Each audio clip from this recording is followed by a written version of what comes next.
नमस्कार दोस्तों, स्वागत है आपका हमारे YouTube चैनल पर। चलो शुरू करते हैं आज की नई कहानी। दोस्तों, किसी को बुरा बोलना, चुगली करना, बुराई करना, जलन व ईर्ष्या का भाव रखना, ये सब आपकी तरक्की और खुशियों को रोक देते हैं और आपके जीवन में गहरा प्रभाव डालते हैं। क्या भाग्य में लिखा कभी मिट सकता है? आज की सुंदर कहानी में आपको पता चलेगा कि जो कुछ भी हमारे जन्म से पहले लिखा जा चुका होता है, क्या उसे मिटाया जा सकता है? अगर आप यह सब कुछ जानना चाहते हैं तो इस सुंदर कहानी को कृपया अंत तक जरूर सुनें। प्राचीन समय की बात है। एक गांव में रामू नाम का गरीब किसान रहता था। उसके परिवार में सिर्फ वह और उसकी पत्नी रहती थी। किसान के घर में बहुत समय के बाद एक लड़के का जन्म हुआ। किसान और उसकी पत्नी बहुत खुश थे। सभी आसपास के लोग किसान को बधाई देने के लिए आ रहे थे। एक दिन सुबह का वक्त था, तभी किसान के घर के बाहर एक साधु ने भिक्षा के लिए आवाज़ लगाई। किसान के घर में आज खुशी का दिन था, इसलिए उसने साधु महाराज को अंदर बुला लिया और उन्हें बैठने के लिए कहा। जब साधु महाराज बैठ गए तो किसान ने साधु महाराज से कहा, महात्मा जी, हमारे घर में बहुत समय के बाद बच्चे का जन्म हुआ है। आप कृपया करके इसका नामकरण कर दीजिए। साधु ने जैसे ही बच्चे को अपनी गोद में उठाया, तभी साधु ने देखा कि बच्चे की बाजू पर एक चिन्ह बना हुआ है जो राजयोग को दर्शाता है। साधु बच्चे की बाजू के ऊपर चिन्ह देखकर हैरान रह गए। किसान ने जब साधु को हैरान परेशान देखा तो उसने पूछा, महात्मा जी, क्या बात है? आप इतना परेशान क्यों नजर आ रहे हैं? साधु ने कहा, बेटा, मैं परेशान नहीं हूँ, बल्कि बहुत खुश हूँ, क्योंकि तुम्हारा बेटा बहुत किस्मत वाला है। तुम्हारे बेटे की किस्मत में राजयोग लिखा है। किसान ने कहा, महात्मा जी, मैं आपकी बात समझा नहीं, आप क्या कहना चाहते हो? साधु ने कहा, बेटा, तुम्हारा पुत्र एक दिन राजा बनेगा। इसका विवाह 16 वर्ष की आयु में इस राज्य की राजकुमारी के साथ होगा और फिर यह इस नगर का राजा बन जाएगा। साधु की बात सुनकर रामू बहुत खुश हुआ। जब गांव के लोगों को पता चला कि रामू का बेटा एक दिन इस नगर का राजा बनेगा, तो सभी लोग उसे देखने के लिए आने लगे। एक दिन की बात है, उस नगर का राजा हिरण का शिकार करते करते काफ़ी दूर जंगल में निकल गया, लेकिन हिरण राजा के हाथ नहीं आया। राजा को हिरण का पीछा करते करते प्यास लग गई थी, लेकिन राजा को आसपास कोई नदी या तालाब नहीं मिला जहाँ से वह पानी पी सके। राजा काफ़ी समय से जंगल में इधर उधर घूम रहा था। राजा पानी की तलाश में भटकता हुआ उसी गांव में पहुंच गया जहां रामू रहता था।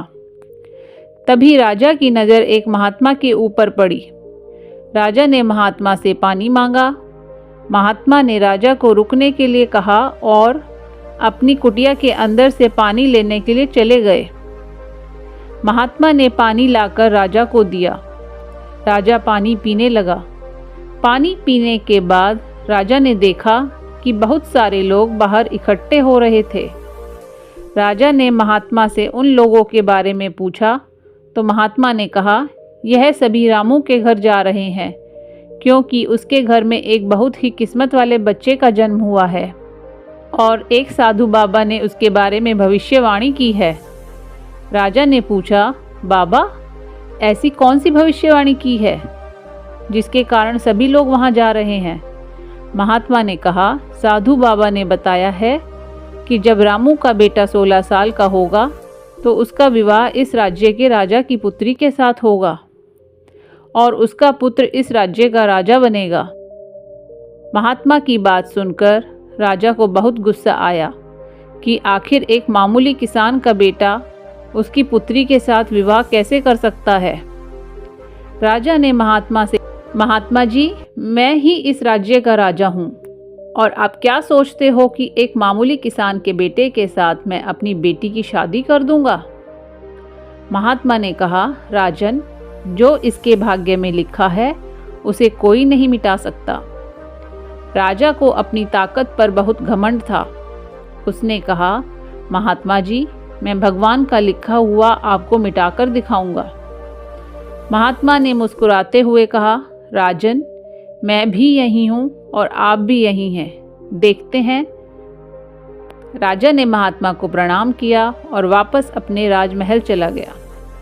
रात को राजा को नींद नहीं आ रही थी।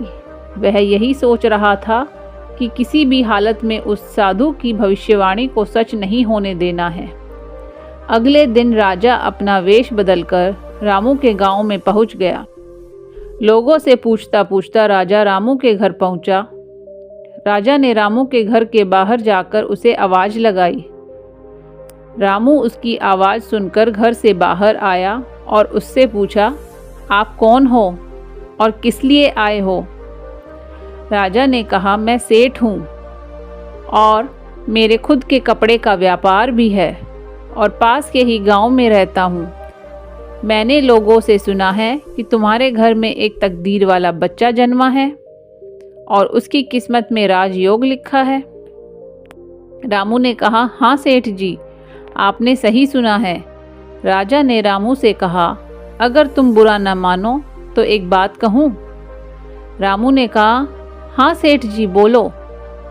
राजा ने कहा, तुम अपना बच्चा मुझे दे दो, इसके बदले मैं तुम्हें बहुत सारा धन दूंगा और तुम्हारे बच्चे का पालन पोषण भी करूंगा। रामू की पत्नी ने कहा, नहीं सेठ जी, मैं अपना बच्चा आपको नहीं दे सकती। राजा ने कहा, तुम एक मामूली किसान हो, तुम अपने बच्चे का पालन पोषण अच्छी तरह से कैसे कर सकोगे?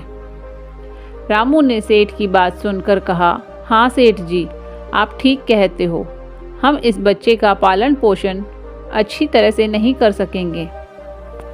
रामू की बात सुनकर उसकी पत्नी ने कहा, ठीक है सेठ जी, मैं आपको अपना बच्चा देने के लिए तैयार हूँ, लेकिन जब यह 16 साल का हो जाएगा तब आप मुझे इसे वापस कर दोगे। राजा ने कहा, हाँ ठीक है, जब तुम्हारा बच्चा 16 वर्ष का हो जाएगा तो मैं इसे तुम्हें वापस कर दूंगा। यह कहकर राजा ने बच्चे को ले लिया और वहाँ से चला गया। राजा अपने साथ बच्चे को लेकर एक नदी पर पहुँचा।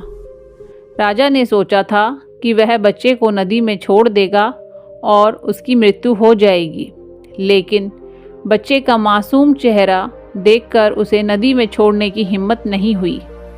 बहुत सोचने के बाद राजा ने लकड़ी का एक संदूक लिया और बच्चे को संदूक में बंद करके पानी में बहा दिया। राजा ने सोचा, संदूक गहरी नदी में जाकर अपने आप ही डूब जाएगा और यह बच्चा मर जाएगा। यह सोचकर राजा अब निश्चिंत होकर वापस राजमहल में चला गया कि अब यह बच्चा वापस नहीं आएगा और मेरी बेटी के साथ इसकी शादी भी नहीं होगी। मैंने भाग्य का लिखा हुआ मिटा दिया। उधर वह संदूक बहता हुआ एक नदी के किनारे पर पहुंचा, जहां पर एक धनवान सेठ सूर्य देवता को जल चढ़ा रहे थे। उस सेठ ने जब संदूक को खोलकर देखा तो उसके अंदर एक बच्चे को देखकर वह हैरान हो गए। उस सेठ की कोई संतान नहीं थी। सेठ उस बच्चे को अपने घर ले आया। सेठ की पत्नी बच्चे को देखकर बहुत खुश हुई। उसने जब सेठ से पूछा कि यह बच्चा किसका है, तो सेठ ने उसे बताया कि कैसे वह उसे नदी में बहता हुआ मिला है। सेठ और उसकी पत्नी ने बच्चे के लिए भगवान को हाथ जोड़कर धन्यवाद किया। अब वह बच्चा सेठ के घर में पलने लगा। सेठ ने उस लड़के का नाम सूरज रखा था। इसी तरह धीरे धीरे 16 वर्ष बीत गए। सूरज बहुत ही समझदार और बुद्धिमान था। एक दिन सूरज को अध्यापक पढ़ा रहा था। अध्यापक जो कुछ भी पूछता, सूरज तत्काल उसका जवाब दे देता। यह देखकर अध्यापक ने सूरज से कहा, तुम तो बहुत ही समझदार और ज्ञानी हो। तुम आगे चलकर बहुत बड़े आदमी बनोगे। अध्यापक सूरज की प्रशंसा कर ही रहा था कि तभी वहां से वही राजा गुजर रहा था, जो किसी दूसरे राज्य में किसी काम से जा रहा था। राजा ने जब सूरज की तरफ देखा तो वह वहीं पर रुक गया। राजा ने सूरज से पूछा, बेटा तुम कौन हो और कहाँ रहते हो और तुम्हारे पिताजी का नाम क्या है? सूरज ने कहा, महाराज मैं सेठ हीरालाल का पुत्र हूँ। यह पूछकर राजा वहाँ से चला गया। अपना कार्य करने के पश्चात राजा जब वापस आया तो वह सेठ हीरालाल के घर गया और उसने हीरालाल से कहा, तुम्हारा बेटा बहुत ही समझदार और बुद्धिमान है। सेठ हीरालाल ने राजा की बात सुनकर कहा, महाराज मैं उसका असली पिता नहीं हूँ। मैंने तो उसे सिर्फ पाला है, लेकिन वह मेरे लिए बेटे से भी बढ़कर है। राजा ने सेठ हीरालाल से पूछा, क्या यह लड़का आपका पुत्र नहीं है? तो फिर यह लड़का आपको कहाँ से मिला? सेठ हीरालाल ने राजा को सारी कहानी सुनाई कि कैसे वह उसे बहते हुए पानी में एक संदूक से मिला था। जब राजा ने सेठ हीरालाल की बात सुनी तो वह चौंक गया। राजा समझ गया था कि यह बच्चा वही है जिसे उसने 16 साल पहले नदी में बहा दिया था। राजा और सेठ हीरालाल अभी बातें ही कर रहे थे कि वहां पर सूरज आ गया। राजा ने सूरज को देखा तो उसने सेठ हीरालाल से कहा, सेठ जी मुझे आगे किसी काम से जाना है। अगर आप अपने बेटे के हाथों मेरी एक चिट्ठी महारानी तक पहुंचा दो तो मैं उसको सोने की 50 मोहरें दूंगा। सूरज ने यह सुनकर राजा से कहा, हाँ महाराज क्यों नहीं, मैं आपकी चिट्ठी जरूर पहुंचा दूंगा। राजा ने चिट्ठी में चुपचाप एक संदेश लिखा और चिट्ठी के ऊपर मोहर लगा दी। उसने चिट्ठी सूरज को पकड़ा दी और कहा, बेटा यह लो, यह रानी तक पहुंचा देना। सूरज चिट्ठी लेकर चला गया। सूरज चलते चलते घने जंगल से गुजर रहा था कि वह रास्ता भटक गया। उसे रास्ता ढूंढते ढूंढते रात हो गई। सूरज रात गुजारने के लिए कोई जगह ढूंढने लगा। तभी उसकी नज़र एक झोपड़ी के ऊपर पड़ी। सूरज ने सोचा, मैं रात यहीं पर बिता लेता हूँ। यह सोचकर सूरज घोड़े से नीचे उतरा और झोपड़ी के अंदर चला गया। जब सूरज अंदर गया तो उसने देखा कि एक बूढ़ी औरत खाना बना रही थी। बूढ़ी औरत ने सूरज को देखा तो उससे पूछा, बेटा तुम कौन हो और बिना इजाज़त अंदर क्यों आए हो? सूरज ने अपने बारे में बताया कि वह रास्ता भटक गया है, इसलिए रात गुजारने के लिए यहाँ पर आया है। सूरज की बात सुनकर बूढ़ी औरत को उसके ऊपर दया आ गई, लेकिन फिर बूढ़ी औरत ने सूरज से कहा, बेटा तुम्हारा यहाँ पर रुकना ठीक नहीं है, क्योंकि यह डाकुओं का अड्डा है। अभी कुछ ही देर में डाकू आने वाले हैं। यदि उन्होंने तुम्हें यहाँ देख लिया तो तुम्हारे लिए परेशानी खड़ी हो जाएगी।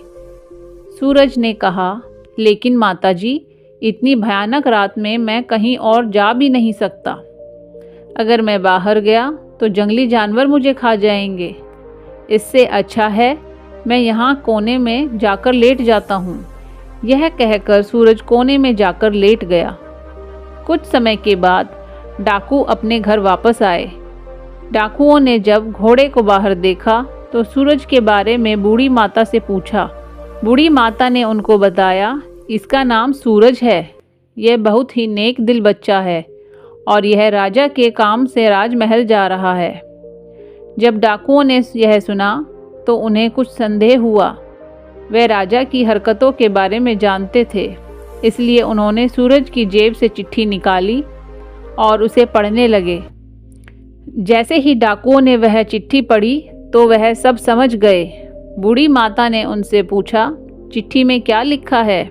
उनमें से एक डाकू ने बताया, चिट्ठी में लिखा है कि जैसे ही यह लड़का तुम्हारे पास पहुँचे, इसको उसी समय मरवा कर कहीं दूर दफना देना। यह काम मेरे पहुँचने से पहले हो जाना चाहिए। बूढ़ी माता ने जब यह बात सुनी तो बोली, यह राजा कितना दुष्ट है, जिसके हाथों चिट्ठी भिजवा रहा है उसी को मरवाने का आदेश भी दे रहा है। यह सोचकर बूढ़ी माता ने सोचा, मुझे इस मासूम को बचाना चाहिए। उसने डाकुओं से कहा, तब डाकुओं ने दूसरी चिट्ठी लिखकर उस चिट्ठी से बदल दी और वापस सूरज की जेब में रख दी। इसके बाद डाकू वहां से चले गए। सुबह होते ही सूरज उठा और बूढ़ी माता को धन्यवाद देकर वहां से चला गया। सूरज कुछ समय के बाद ही राजमहल पहुंचा और उसने चिट्ठी महारानी को दे दी। महारानी ने चिट्ठी पढ़ी तो चिट्ठी में लिखा था, यह लड़का बहुत ही बुद्धिमान और ज्ञानी है। यह राजकुमारी से विवाह करने लायक है, इसलिए मेरे आने से पहले ही तुम इसका विवाह राजकुमारी से कर दो। महारानी सोचने लगी कि आखिर ऐसे कैसे महाराज किसी अनजान से राजकुमारी का विवाह कर सकते हैं।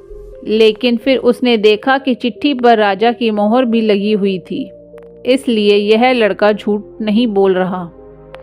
यह सोचकर महारानी ने राजकुमारी का विवाह उस युवक से कर दिया। कुछ दिनों के बाद जब राजा वापस आया तो उसे पता लगा कि उसकी पुत्री का विवाह उसी युवक से हो गया है। यह सुनते ही राजा गुस्से से आग बबूला हो गया और उसने महारानी से पूछा, तुमने यह सब क्यों किया? तब महारानी ने बताया, महाराज, जैसा कि आपने चिट्ठी में लिखा था मैंने वैसा ही किया है। राजा ने महारानी से चिट्ठी दिखाने के लिए कहा। जब महारानी ने चिट्ठी दिखाई तो राजा ने चिट्ठी में कुछ और ही लिखा पाया। यह देखकर राजा ने गुस्से में सैनिकों को कहा, जाओ और जाकर सूरज को पकड़ कर लाओ। सैनिक तुरंत गए और सूरज को पकड़ कर ले आए। राजा ने गुस्से में सूरज से कहा, तुमने धोखे से मेरी पुत्री के साथ विवाह तो कर लिया, लेकिन मैं तुम्हें अपना दामाद स्वीकार नहीं करूँगा। सूरज ने राजा की बात सुनकर कहा, लेकिन महाराज, मैंने तो आपके साथ कोई धोखा नहीं किया है। राजा ने सूरज की बात सुनकर कहा, तुम मुझे भी बेवकूफ़ बनाना चाहते हो, लेकिन मैं तुम्हें अपना दामाद स्वीकार नहीं करूँगा। अभी दोनों की बात चल रही थी कि एक सैनिक ने आकर राजा से कहा, महाराज, बाहर एक महात्मा आए हैं, वह आपसे इसी समय मिलना चाहते हैं। राजा ने महात्मा को अंदर लाने का आदेश दिया। महात्मा जी अंदर आए तो राजा ने उठकर उनको प्रणाम किया और उनके आने का कारण पूछा। महात्मा ने कहा, राजन, लगता है आपने मुझे पहचाना नहीं। राजा ने कहा, नहीं महाराज, मैंने आपको नहीं पहचाना। महात्मा ने मुस्कुराते हुए कहा, राजन, मैं वही हूँ जिसे तुम आज से 16 वर्ष पहले भाग्य का लिखा मिटाने की बात बोलकर आए थे। जैसे ही महात्मा ने यह बात कही, राजा एकदम से चौंक गया। उसे सब कुछ याद आ गया। महात्मा ने मुस्कुराते हुए कहा, क्यों राजन, भाग्य का लिखा मिटा दिया? राजा ने आंखें नीची करके कहा, नहीं महात्मा जी, मैं भाग्य के हाथों हार गया। महात्मा ने कहा, राजन, भाग्य के हाथों कोई नहीं जीत सकता, इसलिए अब सूरज को अपना दामाद स्वीकार करो और अपना राजपाट उसको सौंप दो। राजा ने कहा, महात्मा जी, जैसा आपने कहा है वैसा ही होगा। राजा को समझाकर महात्मा जी वहां से चले गए। राजा ने सूरज से माफ़ी मांगी और सारा राजपाट उसे सौंप दिया। तो दोस्तों, कैसी लगी आपको यह कहानी? आप हमें कमेंट सेक्शन में ज़रूर बताना, और अगर अच्छी लगी हो तो इस चैनल को सब्सक्राइब ज़रूर कर लेना। तो चलिए मिलते हैं ऐसी ही कोई नई कहानी में। तब तक के लिए अपना ख्याल रखें। धन्यवाद।